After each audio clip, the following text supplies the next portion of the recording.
How many of you saw Kamala Harris's first ad? Her latest campaign ad? A few of you. So for those of you who haven't seen it,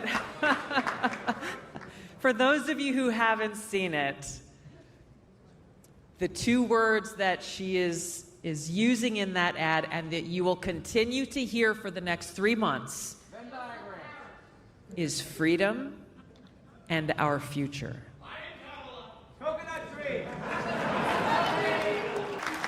So it is rich to hear these words coming from a person who was charged with the serious task of securing our borders, lied to us for the last 3 years telling us the borders are secure. Shouldn't even have to go to the border because there's nothing going on there. She's all... And so what are they saying now about the border? Oh, that was never her job at all. This is coming from someone who outright rejects the Constitution. If you remember when she was a senator on the Judiciary Committee, she was questioning one of Trump's judicial nominees, Brian Boucher, and opposing him and attacking him because he had the audacity to be a devout Catholic and a member of the Knights of Columbus. That disqualified him in her view. She should read the Constitution, perhaps, and take a look at what Article 6 says, that there shall be no religious test.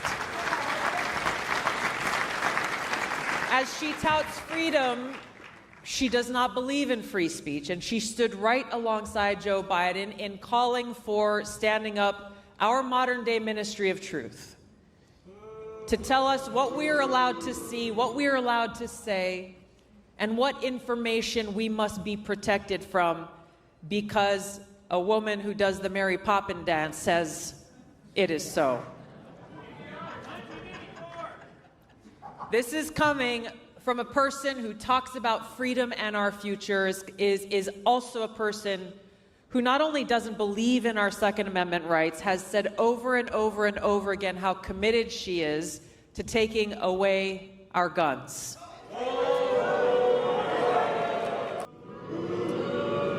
She is someone who doesn't believe in the rule of law, fairness, and justice. And for those of you who watched my debate with her in 2019,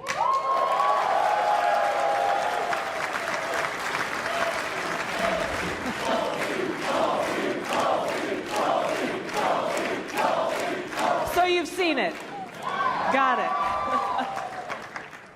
She claims to stand for criminal justice reform and true justice and equality for all, and yet she fought hard to prevent DNA evidence from being presented to a judge that would have exonerated an innocent man who was sitting on death row. She rejects the right of parents to raise their own children, rejecting the right to say, hey, I know what kind of education is best for my child. I should have the freedom and right to say that and to make that decision for ourselves. Fundamentally, at its core, and this is one of the main reasons why I left the Democrat Party, because she's not alone in this, is they reject freedom. They reject freedom. And that is what's at the heart of this. They believe that they know what's best for us more than we do, and that they and they alone should be the authority that can dictate to us how we must live our lives, what we're allowed to think and read and say and believe. By rejecting freedom, they reject our Constitution and must not be allowed to be in power. Yesterday that someone sent me that MSNBC had up for a little while, taking clips from a Joe Rogan conversation with Michael Malice and splicing it together to make it sound like Joe Rogan was endorsing Kamala Harris to be president, number one. But the funny thing was that the splicing of words that they took, I posted this on my social media if you want to take a look, because it really made me laugh. They took things that Joe said about me and made it sound like he said them about her, to include, hey, she deployed to Iraq 2 times. She served in a medical unit. She has seen the cost of war. The brazen propaganda, this is just the tip of the iceberg. We got to know what we're up against, because we have to be the strong and courageous voice of truth.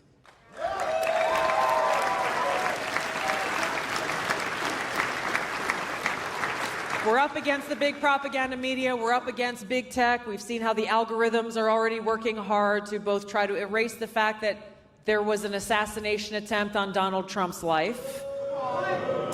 And they're trying to erase Kamala Harris's egregious record of every single public office that she has held, and doing everything they can to bolster this new narrative and this new persona that they're pushing, working hand in glove with the Democrat elite. But the thing is, you look back to 2016. I was a vice chair of the DNC back then. I left that position as I saw they were rigging that Democratic primary for Hillary Clinton.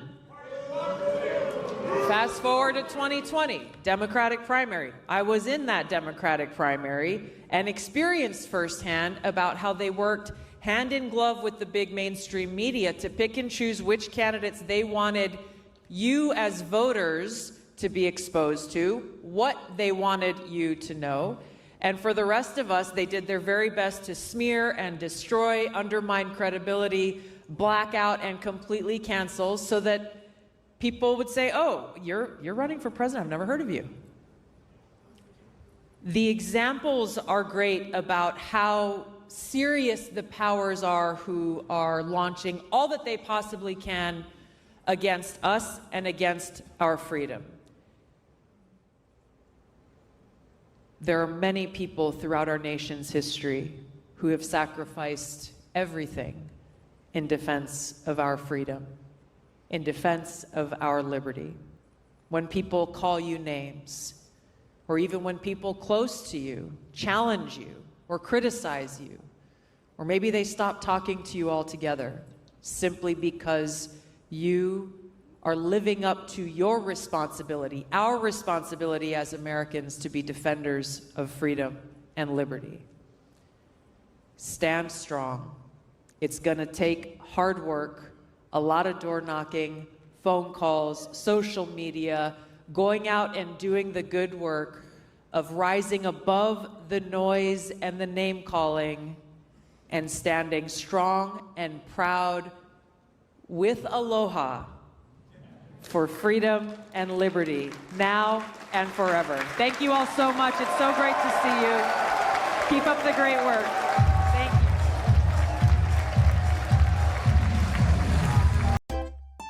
If you enjoy this content, please consider subscribing to my channel to stay up to date with future videos. Thank you for watching.